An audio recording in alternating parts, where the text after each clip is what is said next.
చాలా సంవత్సరాలుగా ఎప్పుడు డోలీల్లో ముఖ్యంగా మన అరకు, అల్లూరు సీతారామరాజు జిల్లా ఇలాంటి మన గిరిజన ప్రాంతాల్లో సరైన రహదారులు లేక ఇంకా డోలీల్లో కొంచెం ఇబ్బంది పడుతూ ఉంటారు.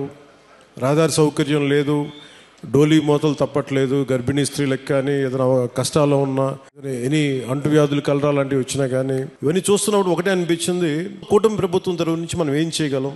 ముందుగా జీవన శైలి మెరుగుపరచాలి, రోడ్లు బాగుండాలి. దాంట్లో భాగంగానే ఈ రోజున కూటమి ప్రభుత్వానికి గత ప్రభుత్వానికి తేడా ఏంటంటే వాళ్ళు దాదాపు 92 కోట్లు మాత్రమే ఖర్చు పెట్టారు 5 సంవత్సరాల కాలంలో. 1177 ఆవాసాలకు మటుకు ఇంకా రోడ్స్ కనెక్టివిటీ లేదు. సో వాటిని తీర్చడానికి, ఆ రోడ్లు కనెక్టివిటీని పెంచడానికి అడవి తల్లి బాట కార్యక్రమం కింద చేపట్టబోయే కార్యక్రమం 24-25కి 601 పర్టికులర్లీ వల్నరబుల్ ట్రైబల్ గ్రూప్స్ ఆవాసాలకి 1069 కిలోమీటర్ల రోడ్లు కనెక్టివిటీని అందించడానికి 1005 కోట్లతోటి పనులు మంజూరు చేశాం. మిగిలిన ఇంకొక 576 ఆవాసాలకి రోడ్లు కనెక్టివిటీ వచ్చే కాలంలోనే, సమీప కాలంలో దశల వారీగా మేము అభివృద్ధి చేపడతాం. అంటే ఈ టెండర్స్ కూడా ఏదో ఇప్పుడు టెండర్స్ కూడా కాల్ ఫర్ చేశాం.